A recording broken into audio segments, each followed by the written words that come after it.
Good evening friends, कैसे हैं आप लोग। आप लोगों का फिर से वेलकम है इस यूट्यूब चैनल पर जिसका नाम है जीके भाई मयंक सर। दोस्तों, हम लोग यहाँ पर राजस्थान की प्राचीन सभ्यताएं कर रहे हैं।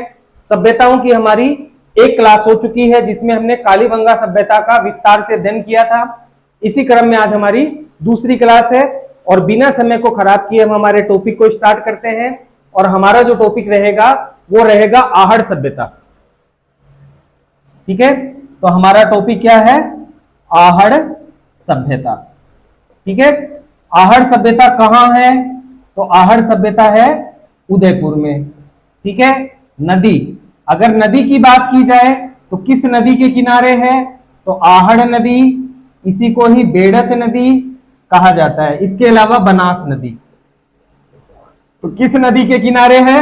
आहड़ नदी, बेड़च नदी या बनास नदी के किनारे ये जो सभ्यता है ये विकसित हुई है। अब हम बात करते हैं इस सभ्यता के प्राचीन नाम की कि सभ्यता का प्राचीन नाम क्या है। तो नंबर 1 आपको ध्यान में रखना है ताम्रवती नगरी। ताम्रवती नगरी। ठीक है, नंबर 2 आपको ध्यान रखना है अघाटपुर। नंबर 3 आपको ध्यान रखना है अघाट दुर्ग। और अघाट दुर्ग कहने वाले व्यक्ति हैं इसको गोपीनाथ शर्मा। गोपीनाथ शर्मा। ठीक है, तो ये हो गए इसके प्राचीन नाम। अब हम बात करेंगे इसके उपनामों की। तो इस सभ्यता के जो उपनाम है वो हमें देखने को मिलते हैं बनास संस्कृति, या इसी को ही आहड़ संस्कृति कहा जाता है। बनास संस्कृति या आहड़ संस्कृति कहा जाता है। और ये कहने वाले व्यक्ति हैं धीरज सांकलिया। धीरज सांकलिया। ठीक है, देखो उपनाम में और प्राचीन नाम में काफी अंतर है। अगर आपसे पूछा जाए क्वेश्चन में कि आहड़ सभ्यता का उपनाम क्या है और ऑप्शन में आ जाए ताम्रवती नगरी, अघाटपुर, अघाट दुर्ग और बनास संस्कृति, तो आप क्या ऑप्शन लगा के आओगे? आप ऑप्शन में करके आओगे बनास संस्कृति या आहड़ संस्कृति। ठीक है, तो उपनाम और प्राचीन नाम अलग अलग है, इसमें कंफ्यूज नहीं होना है। ठीक है, एक इसका उपनाम आपको और देखने को मिलता है मर्तकों का टीला। मर्तकों का टीला इसका उपनाम आपको देखने को मिलता है। मर्तकों का टीला जो उपनाम है वो आपको मोहनजोदाड़ो का भी देखने को मिलता है। मोहनजोदाड़ो का तो शाब्दिक अर्थ ही हो गया मर्तकों का टीला। तो दो मर्तकों के टीले हैं, मेनली मोहनजोदड़ो और मर्तकों का टीला किसे कहा जाता है? तो आहड़ सभ्यता को मर्तकों का टीला कहा जाता है। और अगर बात की जाए आहड़ सभ्यता के स्थानीय नाम की, आहड़ सभ्यता के स्थानीय नाम की अगर बात की जाए तो इसका स्थानीय नाम हमें धूलकोट देखने को मिलता है। धूलकोट। धूलकोट का मतलब हो गया रेत का टीला। ठीक है, तो इसका स्थानीय नाम हमें धूलकोट भी देखने को मिलता है। अब अगर बात की जाए इसके उत्खनन की, उत्खनन करता, कि इस सभ्यता को खुदाई करने वाले, उत्खनन करने वाले व्यक्ति कौन कौन है? तो 3-4 नाम है जो आपको विशेष रूप से ध्यान रखना है। देखो, आहड़ सभ्यता में जो सबसे पहले खुदाई हुई वो आहड़ नामक स्थान पर हुई थी। तो सबसे पहली खुदाई कहां हुई है? आहड़ नामक स्थान पर हुई। इसी आहड़ स्थान से इस सभ्यता का नाम आहड़ सभ्यता पड़ गया। तो सर्वप्रथम जो इसकी खुदाई हुई है 1953 में हुई है, एके व्यास के द्वारा की गई है। एके व्यास का पूरा नाम हो जाएगा अक्षय कीर्ति व्यास। ठीक है, तो 1953 में सर्वप्रथम खुदाई करी है एके व्यास ने। जस्ट अगले साल इसके पास में एक जगह है जिसका नाम है धूलकोट। धूलकोट नामक स्थान पर 1954 में खुदाई की गई और ये जो खुदाई थी बड़े व्यापक स्तर पर की गई। ठीक है, तो सेकंड नंबर जो खुदाई करने वाले व्यक्ति हैं 1954 में आरसी अग्रवाल, यानी कि रतन चंद्र अग्रवाल प्लस विजय कुमार, इन दो व्यक्तियों ने मिलकर यहां पर खुदाई का काम किया है। ठीक है, धूलकोट नामक स्थान पर खुदाई का काम किया है। थर्ड नंबर आपको ध्यान रखना है कि 1961-62 में भी यहां पर खुदाई का काम हुआ है और तीसरी बार खुदाई का काम करने वाले व्यक्ति है VN Mishra plus HD Sankalia. ठीक है, VN Mishra plus HD Sankalia ने यहां पर तीसरी बार खुदाई करी है। फोर्थ नंबर पॉइंट भी आप यहां पर याद रख लेना कि राजस्थान सरकार की ओर से, राजस्थान सरकार की ओर से शामिल व्यक्ति कौन कौन हैं? तो इस उत्खनन के कार्य में राजस्थान सरकार की ओर से 2 व्यक्ति शामिल हुए। एक तो शामिल हुए विजय कुमार, ठीक है, और एक शामिल हुए पीसी चक्रवर्ती, पीसी चक्रवर्ती, ठीक है। ये भी आप ध्यान रखना है ना, इसको इंपोर्टेंट कर लेना, ठीक है। कल को क्वेश्चन पूछा जा सकता है कि आहड़ सभ्यता के उत्खनन में राजस्थान सरकार की ओर से कौन शामिल हुआ है? तो विजय कुमार और पीसी चक्रवर्ती नामक व्यक्ति जो है वो शामिल हुए, ठीक है। तो ये मेन बातें हो गई आहड़ सभ्यता के शुरुआती फैक्टों की। अब हम बात करेंगे कि आहड़ सभ्यता में जो खुदाई हुई है तो यहां से हमें कितने स्तर प्राप्त हुए हैं? तो यहां से हमें मिट्टी के 3 स्तर प्राप्त हुए हैं।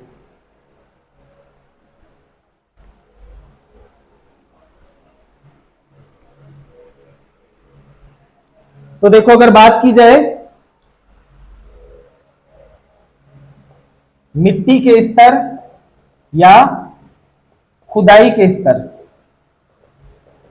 मिट्टी के स्तर या खुदाई के स्तर, ठीक है, तो 3 स्तर प्राप्त हुए हैं। ये हो गया पहला स्तर, ये दूसरा स्तर और ये तीसरा स्तर। जैसे जैसे गहराई में जाओगे जमीन से तो पुरानी सभ्यताएं मिलेगी, ठीक है, जितना ज्यादा नीचे उतनी ज्यादा पुरानी सभ्यता मिलेगी। तो पहला स्तर जो है ना वो पाषाण काल से रिलेटेड है। यहां पर स्फटिक के पत्थर प्राप्त हुए, ठीक है, स्फटिक के पत्थर प्राप्त हुए। ये स्फटिक के जो पत्थर थे ये औजार प्लस उपकरण बनाने में प्रयुक्त होते थे, ठीक है।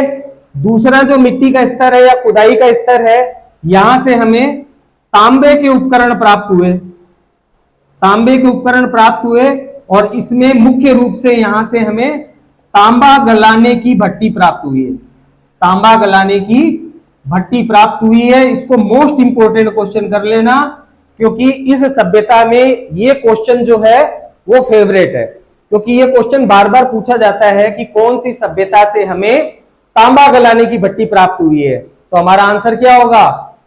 आहड़ सभ्यता। आहड़ सभ्यता का ये क्वेश्चन बहुत इंपॉर्टेंट है, बार बार पूछा जाता है। इसके अलावा यहां से आभूषण और तांबे के शस्त्र भी प्राप्त हुए।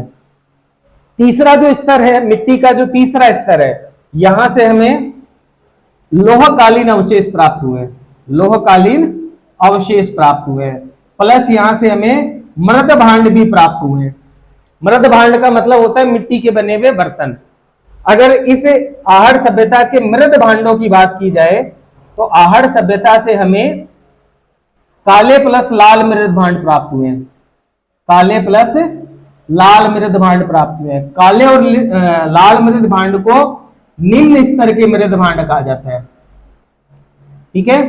तो कहने का मतलब यह है कि आहड़ सभ्यता से निम्न स्तर के मृद भांड प्राप्त हुए हैं, ठीक है, निम्न स्तर के मृद भांड प्राप्त हुए हैं। और इन मृद भांडों को उल्टी तपाई विधि, उल्टी तपाई विधि के द्वारा तैयार किया गया। उल्टी तपाई विधि का मतलब ये हो गया कि पहले उसके मिट्टी के बर्तन की शेप दी गई, फिर उसको अग्नि पर रखकर उल्टा पका दिया गया, ठीक है। तो इसी को कहा जाता है उल्टी तपाई विधि कहा जाता है। अगर देखो इस सभ्यता के मकानों की बात की जाए, मकानों की, तो जितने भी मकान हैं सब किससे बने हैं? कच्ची ईंटों से बने हैं। मकान जो है वो कच्ची ईंटों से बने हैं। ईंटों को धूप में सुखाया गया है, जो भी ईंटें हैं इन ईंटों को धूप के अंदर सुखाया गया है। नेक्स्ट अगर बात की जाए तो मकानों की आकृति, इन मकानों की जो आकृति थी वो कैसी थी? आयताकार आकृति थी। अधिकांश मकान जो है वो हमें आयताकार आकृति में प्राप्त हुए हैं, ठीक है। अब हम बात करेंगे कि यहां से हमें क्या क्या साक्ष्य प्राप्त हुए। तांबा गलाने की भट्टी याद रखना, ठीक है। तो नेक्स्ट हम बात करेंगे आहड़ से प्राप्त साक्ष्य।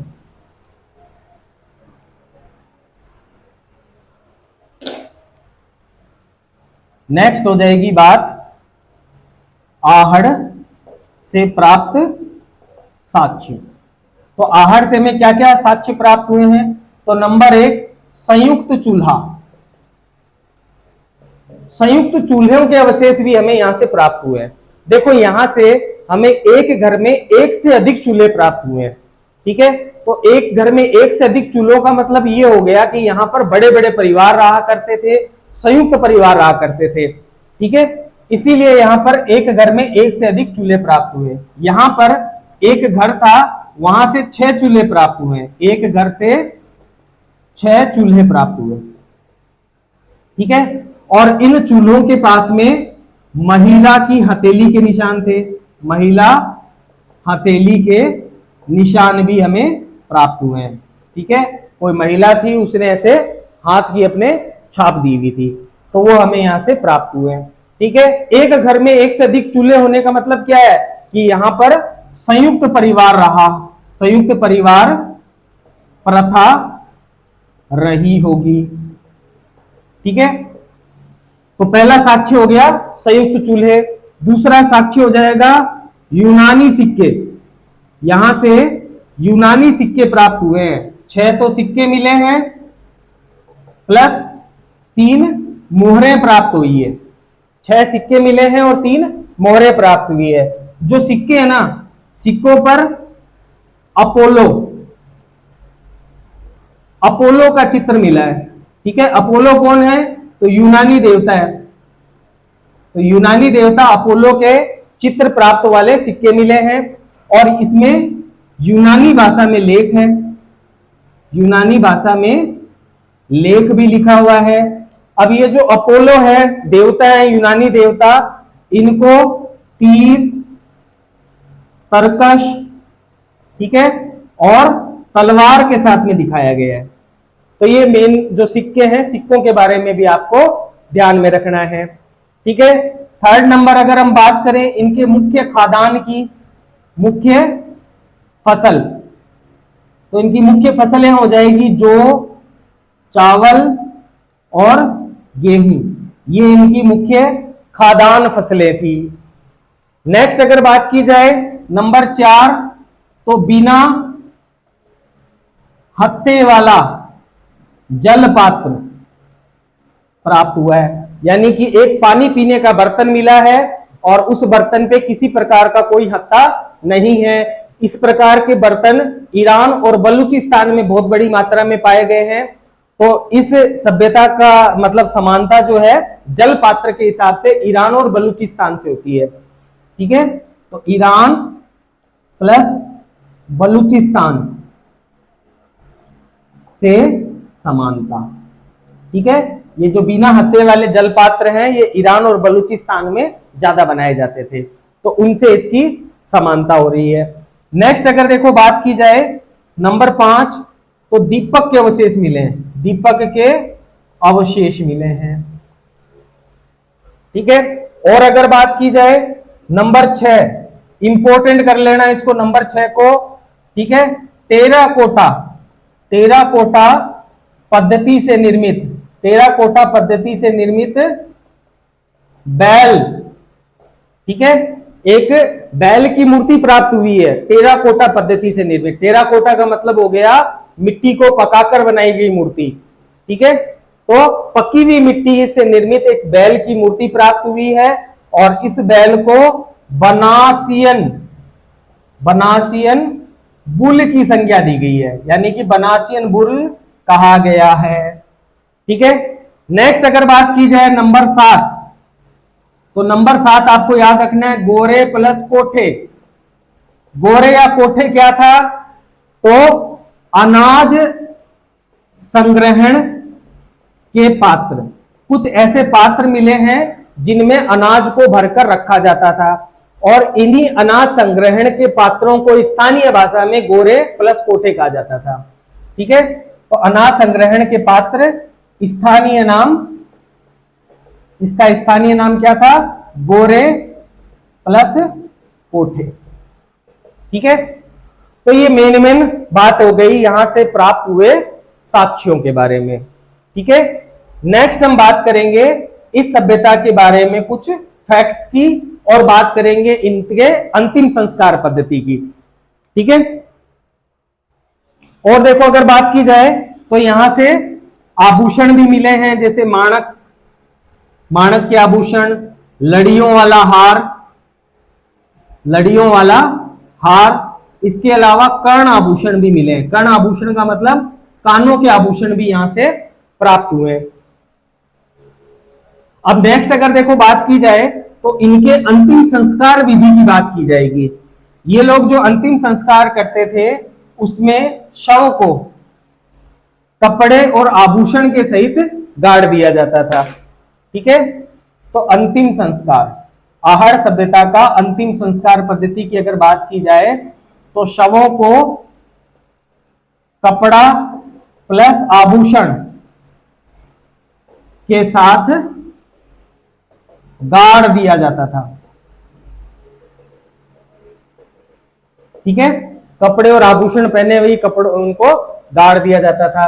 अगर देखो मुर्दे की बात की जाए तो मुर्दे का जो मुंह है, मुंह तो रहता था उत्तर में, यानी कि सिर जो है वो तो रहता था उत्तर में, और जो पैर हैं, पैर किधर रहते थे? दक्षिण में रहते थे। ठीक है, ये भी बात आप लोग थोड़ी सी ध्यान रख लेना कि सिर उत्तर में और पैर किधर होता था? दक्षिण में हुआ करता था। नेक्स्ट अगर बात की जाए तो इसके बारे में कुछ फैक्ट्स की हम बात कर लेते हैं। ठीक है, कौन सी सभ्यता की? आहड़ सभ्यता के बारे में फैक्ट्स की बात करते हैं। तो देखो प्रमुख फैक्ट क्या हो जाएंगे कि सबसे पहला फैक्ट हो जाएगा इस सभ्यता का काल। ठीक है, इसका जो काल है ये माना गया है 4000 ईसा पूर्व। 4000 ईसा पूर्व ये सभ्यता मानी गई है। 4000 ईसा पूर्व मतलब ये सभ्यता पुरानी मानी गई है।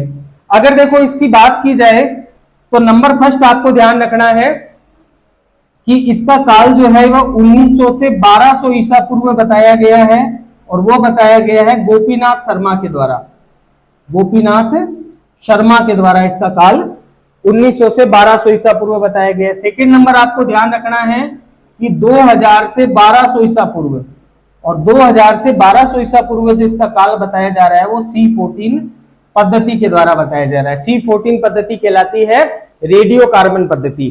तो रेडियो कार्बन पद्धति से इसका जो काल है वो 2000 से 1200 ईसा पूर्व बताया जा रहा है। अगले फैक्ट की बात करें तो इनका प्रमुख उद्योग या व्यवसाय, तो इनका प्रमुख उद्योग या व्यवसाय था तांबा उद्योग प्लस रंगाई या छपाई उद्योग। ठीक है, रंगाई छपाई उद्योग जो था वो भी इनका जो था वो प्रमुख उद्योग था। ठीक है, सर्वप्रथम जो उत्खनन किया गया, खुदाई की गई, वो की गई आहड़ नामक स्थान पर। ठीक है, और व्यापक उत्खनन या सर्वाधिक उत्खनन किया गया धूलकोट नामक स्थान पर, धूलकोट स्थान पर। ठीक है, तो ये मेन बातें हो गई आहड़ सभ्यता से रिलेटेड। ठीक है, एक आप यहां पर ध्यान रख लेना, चक्रकूप। चक्रकूप क्या है, इंपॉर्टेंट कर लेना साहब। चक्रकूप क्या है? तो पानी सुखाने की वैज्ञानिक पद्धति है। ठीक है, चक्रकूप पद्धति क्या हो गई? तो पानी सुखाने की वैज्ञानिक पद्धति जो है वही कहलाती है चक्रकूप पद्धति।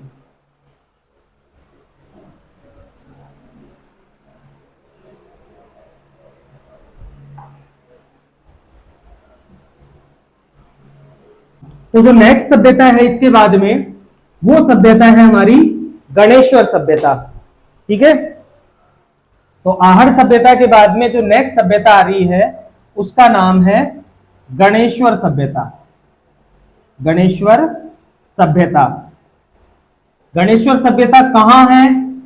तो ये है गणेश्वर टीला।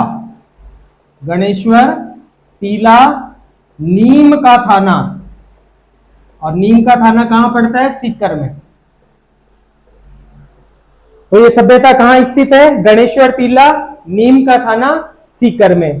नदी की बात की जाए तो सीकर में नदी है कांतली नदी।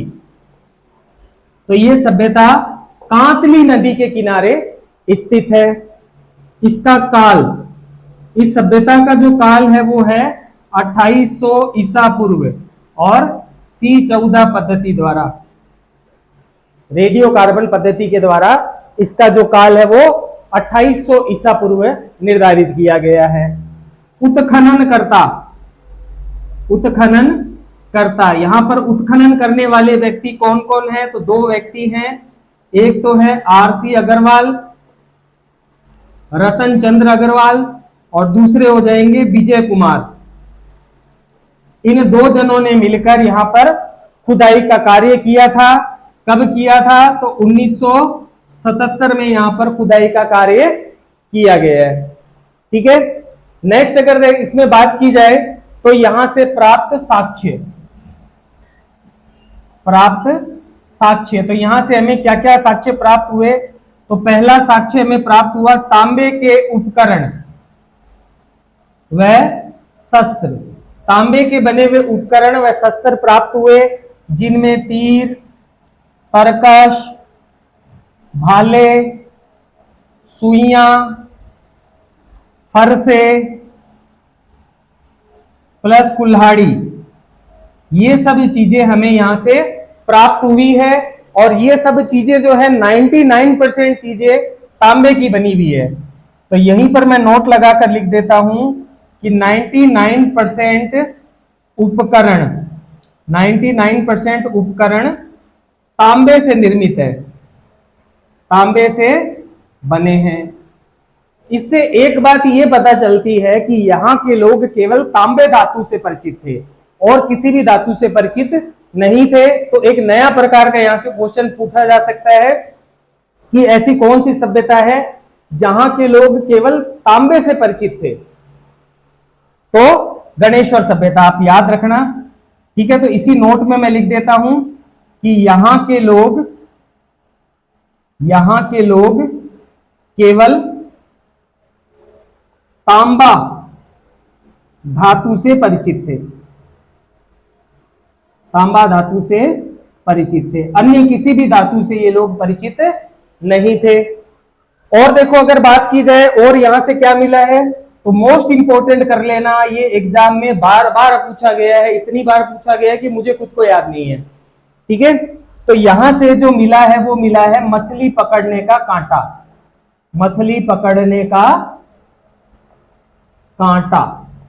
और ये क्वेश्चन एग्जाम में 50 बार पूछा गया है कि मछली पकड़ने का कांटा किस सभ्यता से प्राप्त हुआ है? गणेश्वर सभ्यता से प्राप्त हुआ है। ये जो कांतली नदी है ना, इसी में ये लोग मछली पकड़ा करते थे। तो मछली पकड़ने का कांटा जो है वो भी हमें गणेश्वर सभ्यता से प्राप्त हो रहा है। तीसरी बात करेंगे हम मकान।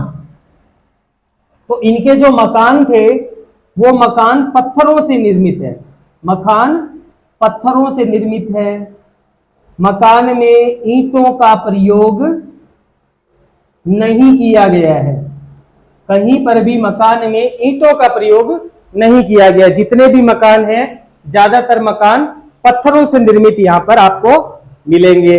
और अगर गणेश्वर सभ्यता के बारे में बात की जाए तो नंबर 4 आप ध्यान रखना, यहां से जो प्राप्त साक्ष्य हैं, नंबर 4 नंबर आप याद रखना कि यहां से पत्थर के बने बांध प्राप्त हुए, पत्थर के बने बांध प्राप्त हुए, बांधों के भी साक्ष्य मिले हैं, पत्थर की बनी हुए बांध थे। ठीक है, इन बांधों का निर्माण बस्तियों को बाढ़ों से बचाने के लिए किया गया, बाढ़ से बचाने हेतु। ठीक है, और थोड़े से एक दो बातें गणेश्वर सभ्यता के बारे में, दो एक फैक्ट याद रख लेना। नंबर 1 फैक्ट तो आपको ये याद रखना है कि भारत में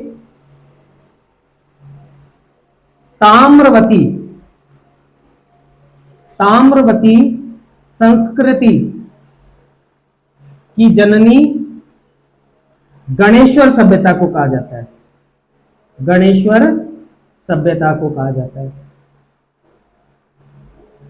ठीक है, अब देखो ताम्रवती नगरी पूछा जाए तो आहर सभ्यता, और ताम्रवती संस्कृति की जननी, ठीक है, या ताम्र संस्कृति की जननी किसे कहा गया है? तो गणेश्वर सभ्यता कहा गया है। कंफ्यूज बिल्कुल नहीं होना है, दोनों क्वेश्चन एग्जाम में पूछा जाता है।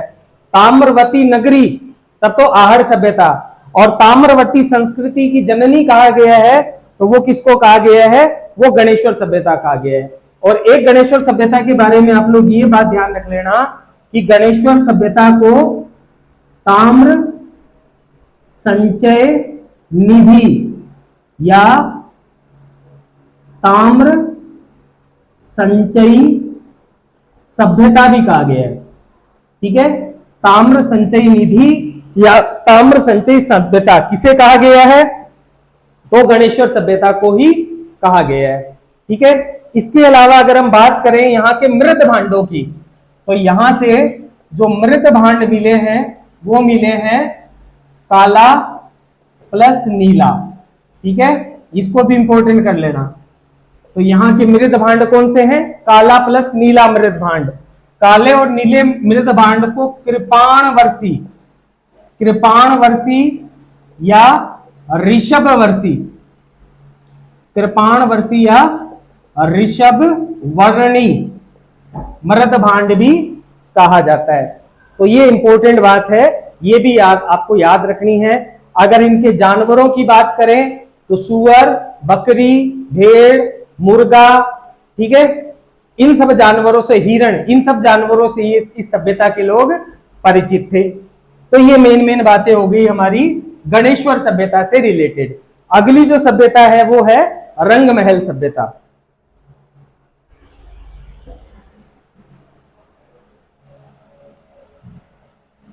नेक्स्ट जो हमारी सभ्यता आ रही है उसका नाम है रंगमहल सभ्यता।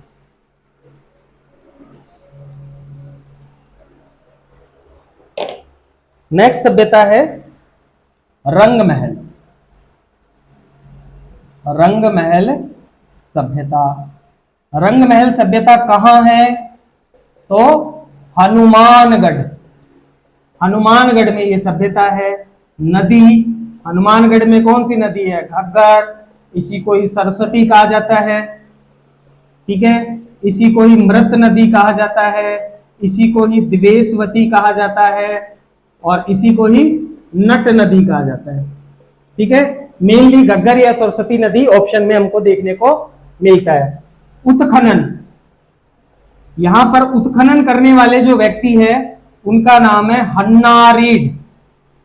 हन्ना रीड के नेतृत्व में, ठीक है, किसके द्वारा किया गया, तो स्वीडिश दल के द्वारा किया गया, स्वीडिश दल के द्वारा। और 1952 से लेकर 1954 के बीच में ये उत्खनन का काम जो है वो किया गया था। ठीक है, इसके अगर काल की बात की जाए तो इस सभ्यता का काल है 1000 से 600 ईसा पूर्व का इसका काल है। प्राप्त साक्ष्य, अब यहां से क्या क्या हमें साक्ष्य प्राप्त हुए हैं, तो पहली चीज आपको ध्यान रखनी है कि इस सभ्यता से हमें सिंधु कालीन, ठीक है, कुषाण कालीन और पूर्व गुप्त कालीन साक्ष्य प्राप्त हुए। ठीक है, तो यहां से सिंधु कालीन, कुषाण कालीन, ठीक है, और पूर्व गुप्त कालीन, गुप्त काल से पहले का काम टाइम, पूर्व गुप्त कालीन अवशेष प्राप्त हुए हैं। ठीक है, और अगर बात की जाए तो यहां से हमें मरण मूर्तियां प्राप्त हुई, यानी मिट्टी की बनी हुई मूर्तियां प्राप्त हुई है। और ये मूर्तियां जो है ये गांधार शैली में निर्मित है, गांधार शैली में निर्मित है।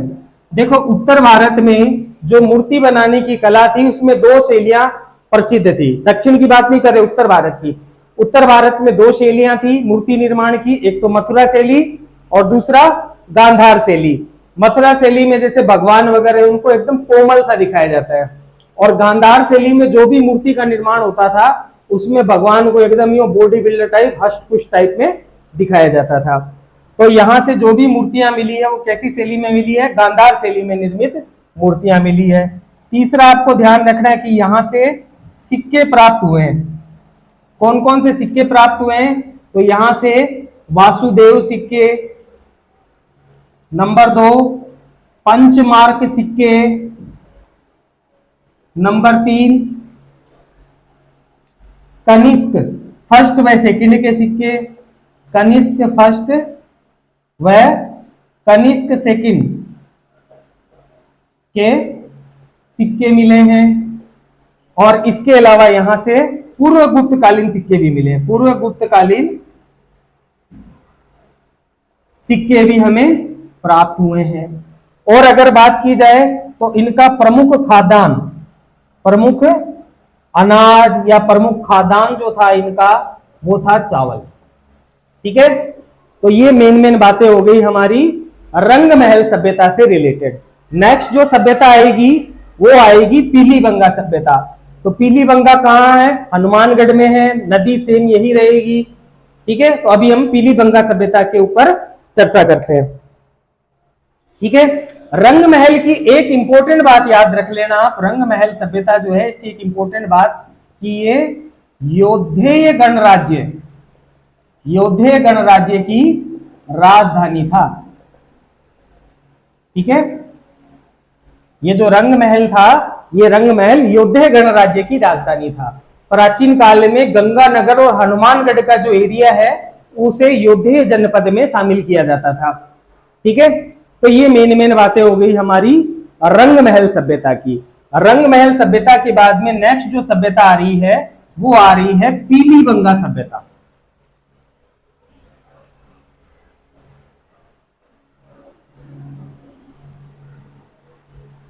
रंग महल सभ्यता के बाद में नेक्स्ट सभ्यता है पीलीबंगा।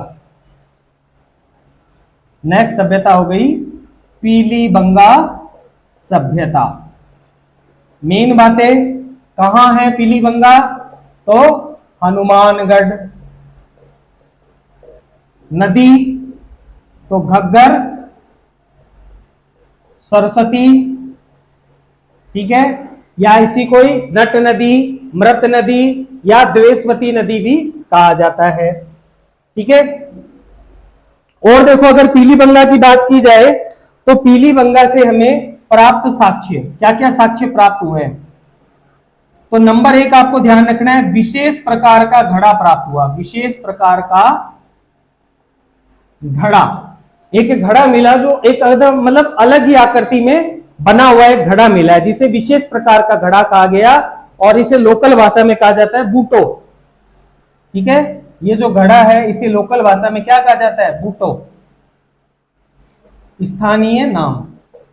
ठीक है, ये जो विशेष प्रकार का घड़ा है इसका स्थानीय नाम क्या हो गया? बूटो। ठीक है, इसके अलावा यहां से सिंधु सभ्यता के अवशेष भी मिले हैं। सिंधु सभ्यता के अवशेष भी यहां से हमें प्राप्त हुए हैं। ठीक है, और अगर बात की जाए तो यहां से हमें एक रामदेव मंदिर प्राप्त हुआ है, रामदेव मंदिर। ठीक है, तो बस पीलीबंगा सभ्यता के बारे में आपको बस इतनी ही बातें ध्यान रखनी है। पीलीबंगा कहां है, किस नदी के किनारे है और प्राप्त साक्ष्य। ठीक है, तो इतनी सी बातें आपको बस पीलीबंगा सभ्यता के बारे में ध्यान रखनी है। तो आज की क्लास में हम यहां तक ही लेंगे। होप आप लोगों को समझ में आया। अगर आप लोगों को समझ में आया तो प्लीज वीडियो को ज्यादा से ज्यादा लाइक कर दीजिए, ज्यादा से ज्यादा सब्सक्राइब कर दीजिए और इसको ज्यादा से ज्यादा शेयर कर दीजिए। ठीक है, और ऐसे ही पढ़ाई करते रहिए। ओके जी, बाय बाय।